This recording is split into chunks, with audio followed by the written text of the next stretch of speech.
Question कर लेते हैं। क्वेश्चन नंबर हमारा है 62। क्या है? यदि दो संख्याओं का योग 430 है, उनका महत्तम 43 है, तो निम्नलिखित में कौन सा सही युग्म होगा?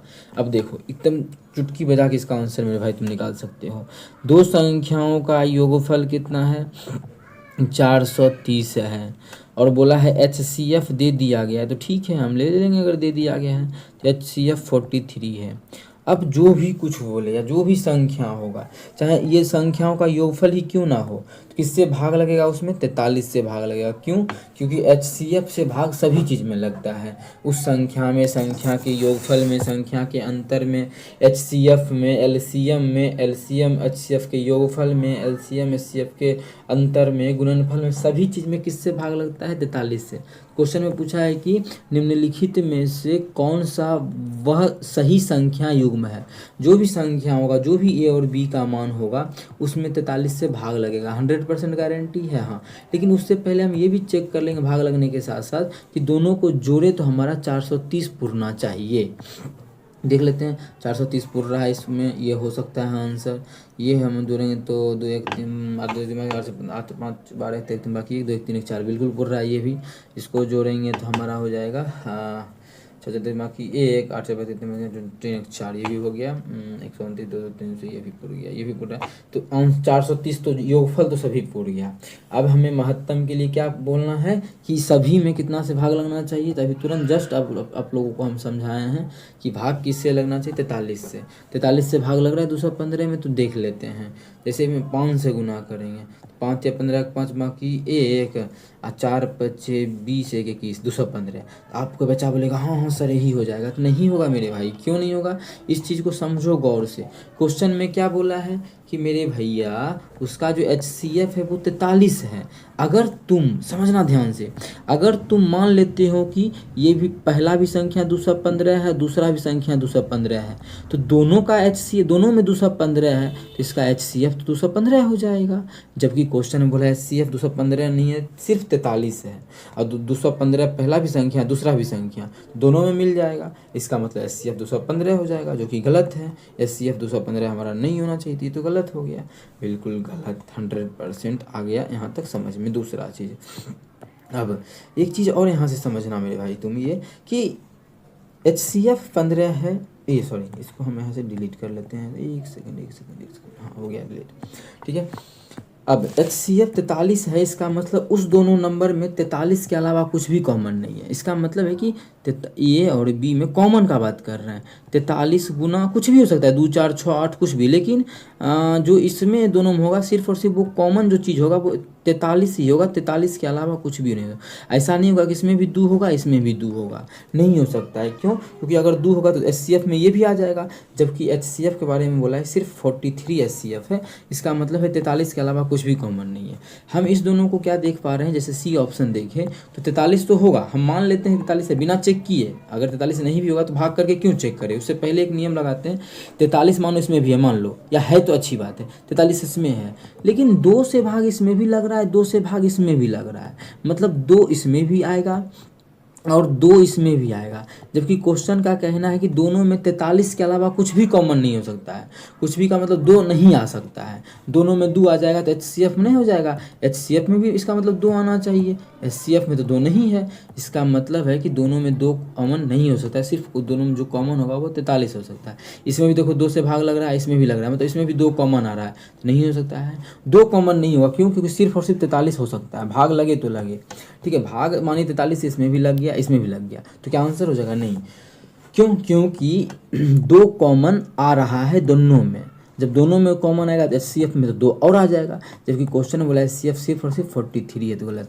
जब 3 को गलत तो चौथा खुद ब खुद सही। या चेक करना है तो कर ले मेरे भाई। यहाँ पे लास्ट में 9 है, यहाँ पे 1 है, तो 2 तो कॉमन नहीं आ रहा है। 3 भी कॉमन नहीं आएगा, चेक कर लो। 9 2 11 1 12, यहाँ पे 3 का आ गया, लेकिन 3 1 4, यहाँ पे 3 नहीं आया। तो कुछ भी कॉमन दिख रहा है क्या? नहीं दिख रहा है। तो सिर्फ और सिर्फ इस दोनों में 43 कॉमन है, जो कि होना चाहिए। 43 तो कॉमन होना चाहिए, क्योंकि बोला है क्वेश्चन में, उसके अलावा नहीं होना चाहिए। तो ऑप्शन डी इस क्वेश्चन का बिल्कुल करेक्ट होगा। बहुत ही बेहतरीन तरीका समझा रहे हैं। ये चीज़ आप लोगों को अनुभव हो भी रहा होगा, तो अपने सभी दोस्तों के साथ ज़रूर शेयर करें। अगर नहीं लग रहा है ऐसा कुछ तो फिर शेयर मत कीजिए, ज़रूरी नहीं है। लेकिन लग रहा है कि हाँ कुछ नया सीखने को मिल रहा है तो ज़रूर शेयर करें, जिससे कि सभी चैप्टर का हम जल्दी से करवा पाएँ। तो ये देखिए 17 अगस्त 2022 में पूछा गया है शिफ्ट फर्स्ट में। चलिए आगे कर लेते हैं हम लोग क्वेश्चन नंबर 63। अच्छा, इससे पहले अब होमवर्क का प्रश्न कर लेते हैं। होमवर्क का प्रश्न आप लोगों को यही हम दिए थे, तो इसका सॉल्यूशन कर लेते हैं। होमवर्क का प्रश्न है, इसका सॉल्यूशन करना है तो सबसे पहले इसको इरेज करेंगे। ये हम लिख देते हैं यहाँ पे, ठीक है, इस कलर पे लिख देते हैं। होमवर्क का सॉल्यूशन है, होमवर्क का है क्या चीज़, सॉल्यूशन। चलिए होमवर्क का ये सॉल्यूशन होगा, हम यहाँ पे इसको चिपका देंगे। यहाँ क्यों, यहाँ जगह है ना, ये जो है होमवर्क का सॉल्यूशन है। ओके ओके मेरे भाई, ठीक है। अब इसको सॉल्व कर लेते हैं। अगर आप लोग आंसर किए होंगे तो अच्छी बात है, फिलहाल हम देखिए अभी नहीं है। अगर किए हैं तो नेक्स्ट क्लास में उसका हम कमेंट नाम भी दिखा देंगे, जो विद्यार्थी इसका कमेंट किया है। क्या, दो संख्याओं का एलसीएम और एचसीएफ का इतना गुना के बराबर है। आप लोग करवा चुके हैं, फिर से देखिए। 14 वाला करवा चुके हैं और 10 के गुणनफल वाला करवा चुके हैं। अब बच्चा 14 और 20 वाला करवा चुके हैं, 10 वाला भी कर लेते हैं। क्वेश्चन बोला है कि एलसीएम दिया हुआ है और एचसीएफ दिया हुआ है, ठीक है।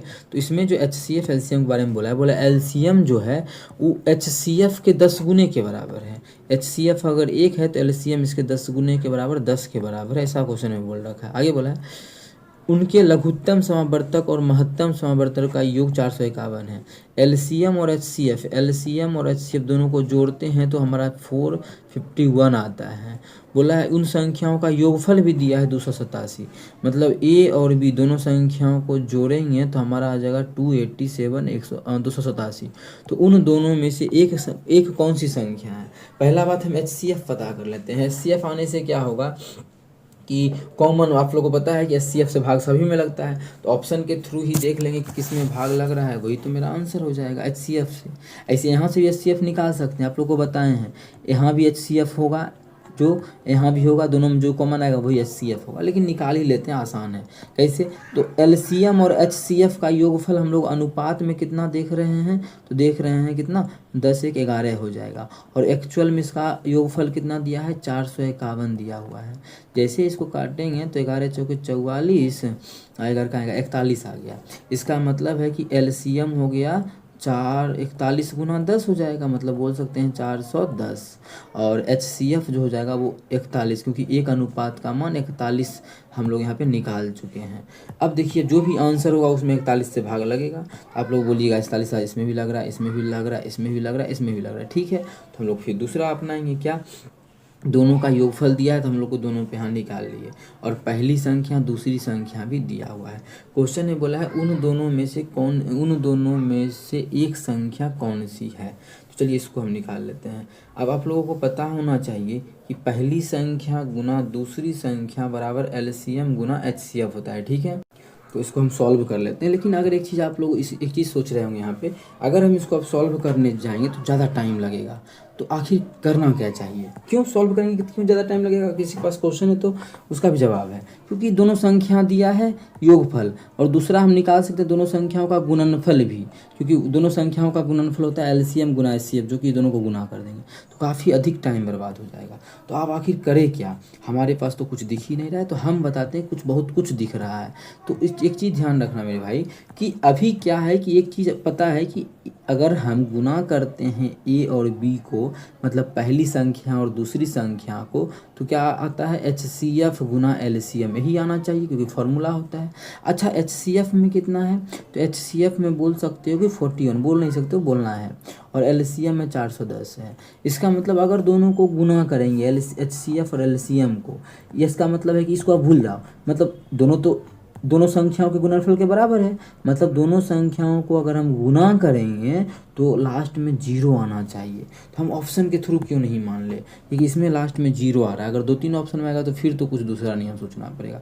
अगर हम मान लेते हैं कि यही सही है 127, मतलब ए का मान लेते हैं ए का मान अगर हम मान लेते हैं 127 तो बी का मान कितना होगा, तो बोलेगा दोनों को मिलाकर 287 दिया, तो बी का मान यहीं से निकाल ले, बी का मान यहीं से निकाल लेते हैं। तो बी बराबर हो जाएगा एकरा में घटा देंगे 127, जैसे ही घटाएंगे तो लास्ट में आएगा 4, आगे नहीं लिखेंगे घटा के कि देखो मानो लिख लिए 6 और 1, क्यों लिख के बर्बाद करना, 6 ही कहेगा ना 4300 6 2 8 1, लेकिन क्यों, क्योंकि लास्ट का ही देखो ना, इसके लास्ट में 6 है और दूसरा पहला जो संख्या ए माने थे वो 3 है, 4 तिया 12, दोनों को गुना करेंगे तो लास्ट में 2 आएगा, जबकि दोनों को गुना करने से लास्ट में 0 आना चाहिए, क्योंकि संख्या का गुणनफल 0 पूर रहा है। बहुत बेहतरीन हम तरीका बता रहे हैं, अगर किसी को अगर लग रहा होगा तो एकदम 100% उसको लग रहा होगा कि हाँ सच में नया तरीका है, किसी को अगर कोई पढ़ा होगा ये चैप्टर तो उसको लग रहा होगा। अभी हम अब चेक कर लेते हैं दूसरा ऑप्शन, फटाफट ये सभी चेक करना एकदम इकाई अंक के थ्रू। अब देखो जैसे ही कोई विद्यार्थी देखेगा तो बोलेगा 164 तो 127, अगर हम 127 मानेंगे एगो संख्या ए का मान, मानो 127 मान लिए या फिर ए का मान, तो बी का मान क्या होगा, घटा के लाएंगे 127 ही आएगा, और गुना करेंगे 4 तिया 12, मतलब ये दोनों में से कोनो नहीं होगा, क्योंकि दोनों एक ही चीज़ था, ठीक है, नहीं होगा। अब रहा बात इस दोनों ऑप्शन में, बहुत बेहतरीन तरीका है, बार बार रिपीट करें, इस बात को ध्यान रहे। अब हम अगर 41 मान लेते हैं तो 41 मानने से भी नहीं होगा, क्यों, अगर हम मान लेते हैं कि ए बराबर 41 है तो बी बराबर तुम लोग क्या बोलोगे मेरे भाई, कि इसमें घटा देंगे 41, जैसे घटाएंगे तो लास्ट में आ जाएगा 6, और 6 में 1 से गुना आगे निकालना ही नहीं है, 6 में 1 से गुना करेंगे इकाई अंक 6 आएगा, जबकि इकाई अंक 0 आना चाहिए, मतलब ये भी हो गया गलत। जब 3 ऑप्शन गलत तो चौथा मेरा खुद ब खुद हो जाएगा सही बिना चेक किए। बहुत बच्चा इसमें फंसा होगा, ठीक है, आप लोग आंसर किए कि नहीं, हम अभी यूट्यूब चेक ही नहीं किए, ऐसे अभी हम पहले निकाल के दिखाएंगे, और यूट्यूब चेक हमें करना चाहिए, ये मेरा गलती है, इसके लिए बेहद सॉरी, ठीक है, बहुत बहुत सॉरी, हम निकाल लेते हैं। देखो अगर हम मान लेते हैं कि ए का मान 82 है, चौथा ऑप्शन, ऐसे 3 ऑप्शन गलत तो चौथा सही हो गया, एग्जाम में चेक नहीं करना है, अभी तो एग्जाम नहीं देना है, चेक करना है। तो ए का मान कितना, बी का मान कितना होगा, तो मेरे भाई इसमें 82 घटा दो, जैसे ही घटाओगे तो देखोगे लास्ट में 5 आ गया, अब 5 दूना 10, लास्ट में 0 आ रहा है, तो 0 इसमें भी है, इसका मतलब आंसर हो जाएगा डी। फिर भी किसी को खुजली हो रहा हो तो यहाँ घटा लेंगे तो 0 और 105 आ जाएगा, 105 ही आएगा ना, 82 घटाएंगे 205 आएगा, कितना 205, तुम देख लो, गुना करेंगे 5 दूना 10 तो 0 आ रहा है, हम क्यों गुना करके टाइम बर्बाद करें। और सब चीज़ इसमें भी 41 है, इसमें भी 41 है, 2 को 41 आ गया, इसमें भी 10 आ जाएगा, इसमें 2, इसमें 5 आएगा, इसमें 2 आएगा, तो 10 ही हो गया, मतलब हुआ, सब चीज़ मिल गया। तो वो सभी चीज़ अगर बेसिक पूरा कॉन्सेप्ट पता है तो हो जाएगा, कंप्लीट है। और आप लोग एनालिसिस कर रहे हैं क्वेश्चन का, मतलब प्रीवियस ईयर जो आया हुआ है, मतलब आप लोग पूरा चैप्टर पढ़ चुके हैं, तो एक एक चीज़ जो हम बता रहे होंगे, जो भी विद्यार्थी है उसको एकदम एक एक चीज़ माइंड में जा रहा होगा, एक भी ऐसा चीज़ नहीं लग रहा होगा कुछ नया है। हाँ तरीका नया है, 100% गारंटी है, तरीका मेरा ये नया है, आप लोग कहीं और देखिएगा तो नहीं मिलेगा, सॉल्व करना पड़ेगा। तो इस चीज़ को ध्यान में रखिएगा, बहुत बेहतरीन तरीका बताए हैं, ठीक है। तो होमवर्क का सॉल्यूशन तो हो गया, अब कर